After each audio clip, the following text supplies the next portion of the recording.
August 18th, 1942. A clearing in a pine forest outside the small Polish village of Belzak. The air hung heavy with the scent of pine and something else, something acrid and unsettling. A train, a long, shuddering serpent of 45 freight cars, had just arrived from the Łódź Ghetto. Inside, crammed together like sardines in a tin, were 6,700 human beings. Their journey was far from over. The engine, a vital component of the death machine waiting for them, refused to cooperate. It sputtered, coughed, and died, leaving thousands of naked men, women and children standing in the stifling heat, their bodies pressed together in a silent, terrified mass. 2 hours and 49 minutes stretched out before them, an eternity measured by the steady tick-tock of an SS officer's stopwatch.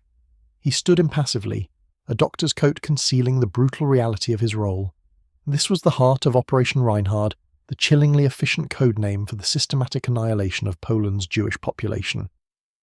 The German state, with its ruthless efficiency, orchestrated this horrifying enterprise. Transport, personnel, technology, all were harnessed to this industrialized death. The SS, the Schutzstaffel, ran the camps. Within their ranks were specialists, engineers, doctors, sanitation experts, their skills perversely repurposed for mass murder. One such man was SS Obersturmführer Kurt Gerstein, a mining engineer and disinfection expert employed by the Waffen-SS Hygiene Institute. He found himself on a secret mission, a mission to make the gassing process faster, quieter, more efficient. A cruel irony, considering the man he was. Kurt Gerstein, born August 11, 1905 in Münster, Westphalia, into a family of Prussian elite. His father, a judge, was an authoritarian figure who instilled in his son a rigid sense of nationalist obedience. Gerstein had studied mining engineering at the universities of Marburg, Clausthal and Berlin, graduating in 1931. He possessed a scientific mind, but also a deep, almost fanatical Christian faith. A member of the Confessing Church, he stood in opposition to the Nazi Party's attempts to co-opt Protestantism. This opposition marked his early adulthood, leading to his first arrest in September 1936. He was detained for 5 weeks for distributing religious pamphlets at a gathering of German judges. A second arrest followed in July 1938, after attending a religious play in Hagen, his hometown. This time, he was expelled from the Nazi Party. But the true turning point came in 1941. His sister-in-law, Bertha Ebling, a woman with a history of mental illness, was taken from her home. Shortly after, the family received a death certificate from the Hadamar Euthanasia Centre, one of 6 such facilities involved in the Chilling Action T4 program. The cause of death was listed as appendicitis, a blatant lie. Bertha Ebling had no appendix. The deception ignited a fire in Gerstein. He became obsessed with understanding this killing system from the inside, a twisted form of self-flagellation. He decided to join the very organisation responsible for his sister-in-law's murder. On March 10th, 1941, despite his previous arrests, Kurt Gerstein enlisted in the Waffen-SS. His technical skills were his key. He was assigned to the SS Hygiene Institute, first in Hamburg, then in Berlin, at 16 Burgstrasse, under the command of SS Standartenführer Joachim Mergs. His official duties involved designing and implementing disinfection systems for troops, utilising highly toxic gases like Zyklon B to eradicate lice and prevent the spread of typhus. He was remarkably good at his job. He developed mobile disinfection chambers and water purification systems, becoming for over a year a model SS officer. His engineering prowess was applied to sanitation, a chilling prelude to his future role. Then, in the summer of 1942, his skills were repurposed for a far more sinister purpose. On June 8th, SS Sturmbannführer Raoul Reingruber, a deputy to Adolf Eichmann from the Reich Security Main Office, arrived at the institute. He issued a direct order. Gerstein was to procure 100 kilograms of Zyklon B from the Degesch factory in Dessau and deliver it to a secret location in the east. Reingruber claimed it was for disinfecting the clothing of a large workforce, another lie. On August 8, 1942, Gerstein travelled to the Degesch factory near Prague to collect the shipment. His orders, however, did not direct him back to Berlin. Instead, he was sent to Lublin, Poland, the administrative hub of Operation Reinhard. He arrived on August 17th and was taken to SS and police headquarters to meet SS Gruppenführer Odilo Globoknik, a brutal Austrian who oversaw the extermination program in Poland. Globoknik made no attempt to disguise the truth. He told Gerstein that the Führer had ordered the final solution to the Jewish question. He gave Gerstein a chilling itinerary: Belzec first, then Treblinka, then Sobibor. He boasted about the efficiency of his camps, but admitted to a problem. The current method, using exhaust fumes from diesel engines, was unreliable. Globoknik's words hung in the air, heavy with the weight of millions of lives. "Your job," he stated bluntly, "is to make it better." He added with chilling casualness that the camps would need to process 25 million people. The next morning a car waited to take Gerstein to Belzec. The car arrived at Belzec on the morning of August 18, 1942. Gerstein was introduced to its commandant, SS Sturmbannführer Christian Wirth, a police officer from Stuttgart, a veteran of the Action T4 euthanasia program, and a pioneer of mass gassing techniques. Wirth, known throughout the SS as Christian the Savage, was a man who embraced brutality with chilling efficiency. Wirth gave Gerstein a comprehensive tour of the Belzec facility. It was a relatively small site, less than 300 metres on each side, a deceptively compact killing ground. Wirth showed him the undressing barracks, marked with signs indicating where victims should leave their valuables and clothing. He pointed to immense piles of shoes, some reaching over 25 metres high, silent monuments to the thousands who had passed through. Wirth explained the chilling deception employed. The victims were told they were being sent for a bath. An SS man, using a loudspeaker, would announce that they must undress and hand over all valuables, promising their return. This was, of course, a lie. The naked prisoners were then herded through a narrow, fenced-in passage, a tube, into concrete structures disguised as bathhouses, the gas chambers. As Wirth explained this horrific process, a new transport arrived from the Łódź Ghetto. 45 freight cars containing 6,700 people pulled slowly to a stop. Even before the seals were broken, 1,450 were already dead from suffocation and dehydration, victims of the cramped and brutal journey. The survivors were driven out, not gently guided but forced out with whips and clubs. Ukrainian auxiliary guards, known as Troniki men, forced the remaining prisoners to undress in the open square. Panic and confusion reigned. Screams mingled with the sounds of barked orders and the sickening thud of blows. The naked prisoners were then separated, men from women. The women's hair was brutally shorn off by a team of Jewish prisoners, a horrific task performed under duress. Finally, they were crammed into 4 gas chambers, each measuring 25 square metres. Wirth's men forced 750 people into each chamber, packing them in so tightly that they were virtually immobile. The doors were sealed, a final, suffocating embrace. Wirth gave the order to start the engine, a 500-horsepower diesel motor salvaged from a Soviet submarine. The man responsible for starting the engine, SS Scharführer Erich Fuchs, struggled. The motor sputtered and coughed, refusing to cooperate. For the next 2 hours and 49 minutes, those 750 people in each chamber waited, their terror amplified by the knowledge of their impending doom. Kurt Gerstein stood outside witnessing the scene. He could hear their weeping, their desperate pleas. In his later report he described the sounds as, one could hear them crying, as if in a synagogue. Wirth, enraged by the delay, struck a Ukrainian assistant with his riding whip, 12 or 13 times, a brutal demonstration of his power. Gerstein pressed himself against a wooden wall, silently praying. He felt the weight of his own complicity, the crushing burden of his inaction. Finally, after almost 3 hours of unimaginable terror, Fuchs managed to start the engine.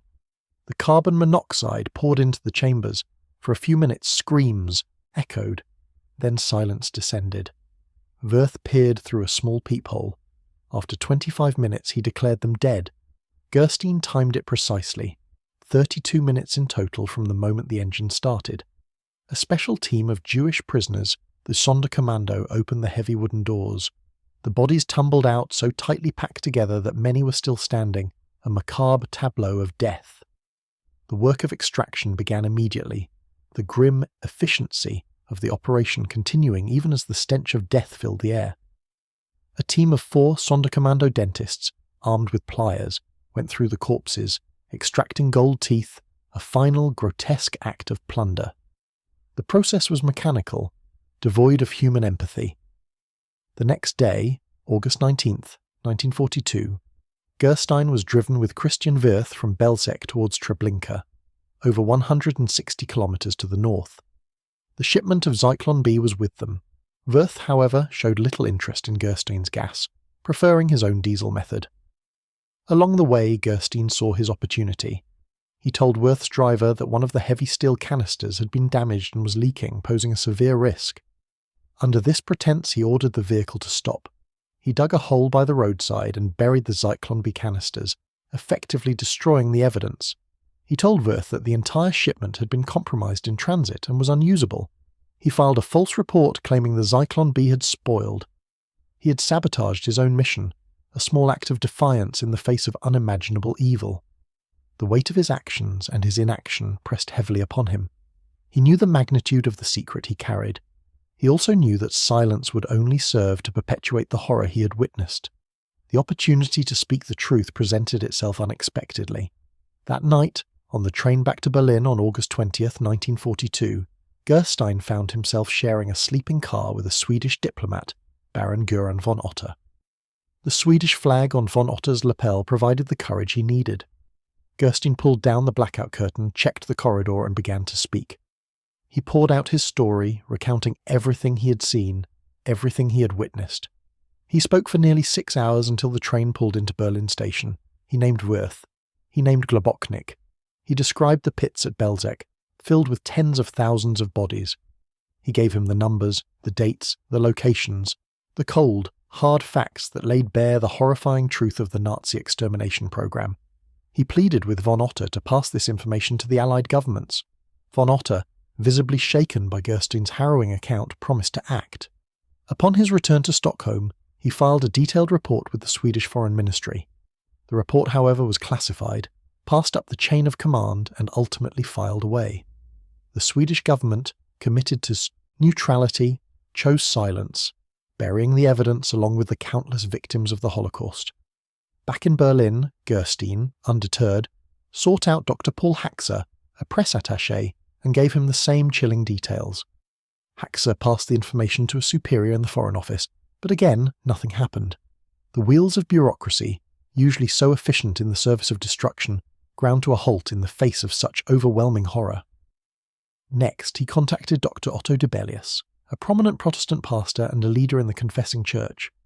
Dibelius was horrified, but advised Gerstein to meticulously document everything and keep it safe for a future reckoning. Gerstein complied, writing his first detailed report and entrusting it to his wife, Alfreda Gerstein, for safekeeping.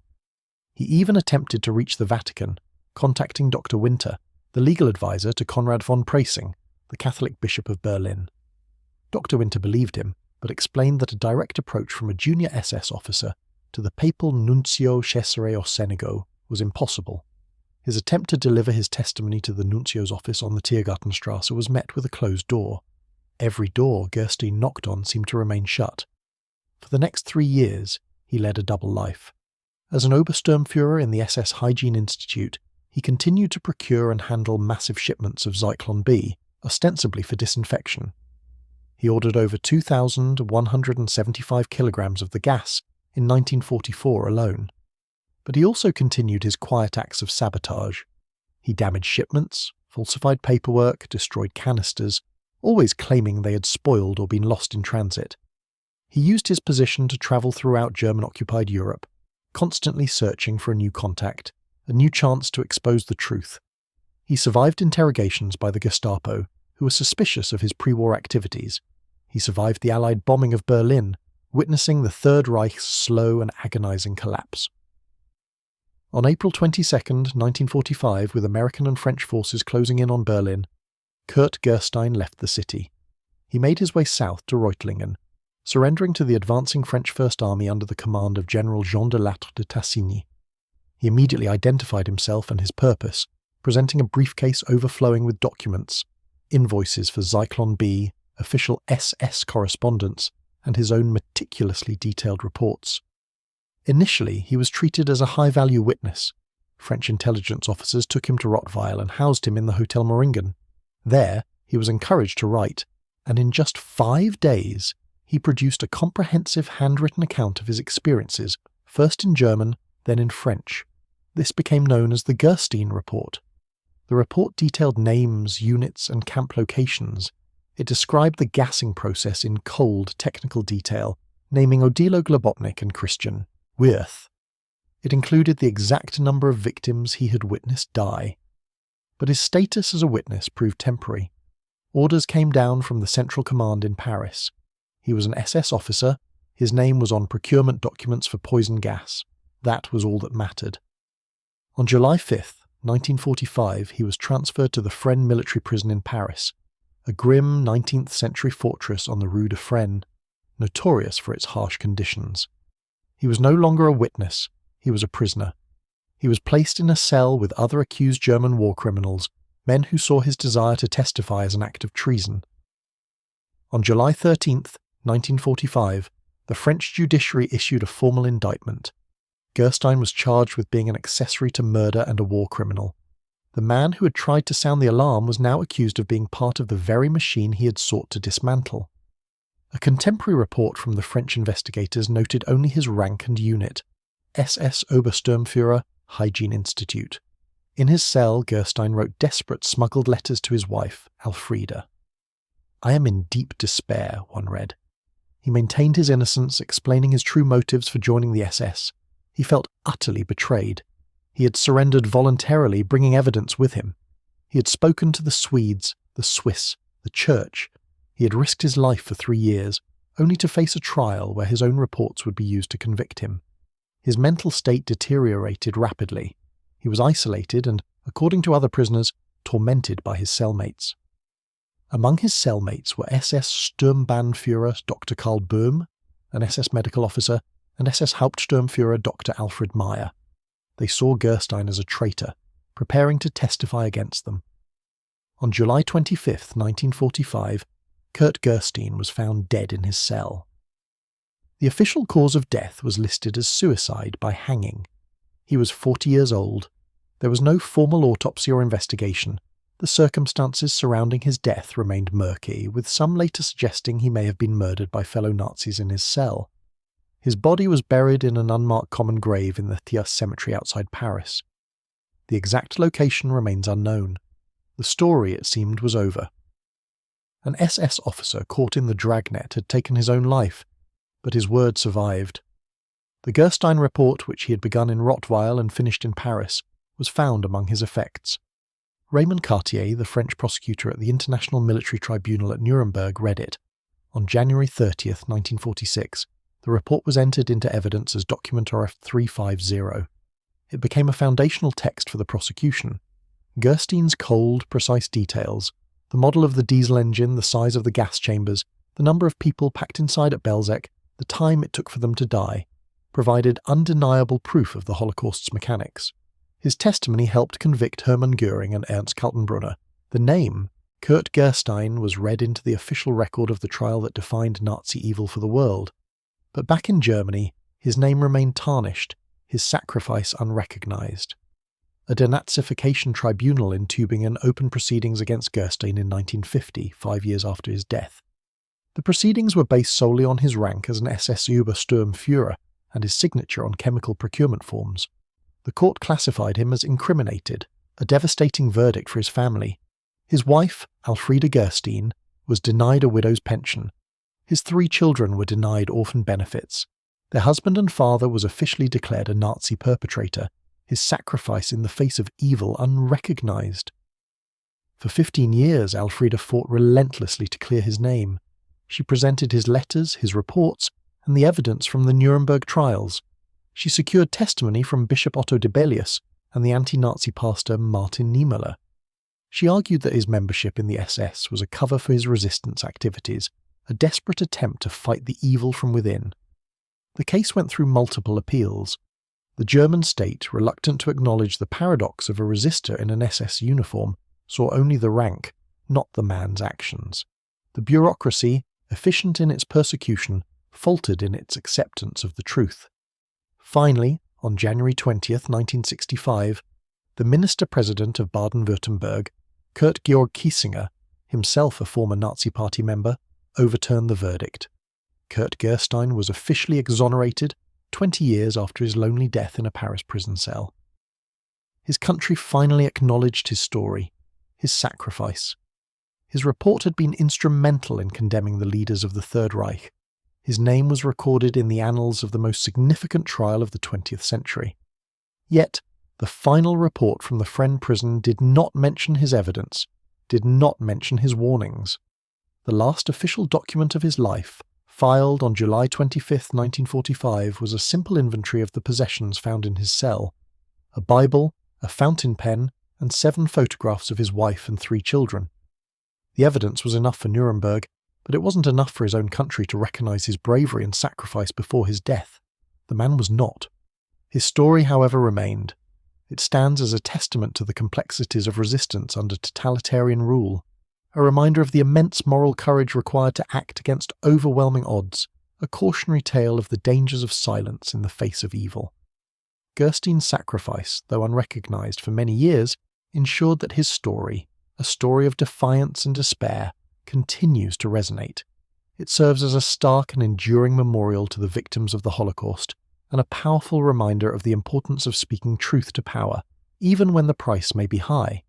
His chilling report, a testament to his bravery, ultimately played a crucial role in the historical understanding of the Holocaust, forever altering the narrative. The weight of his actions and inactions, however, remained his burden. His life, and his death, continue to prompt reflection on the nature of good and evil, resistance and complicity. The legacy of Kurt Gerstein endures, a sombre yet enduring testament to the enduring human spirit.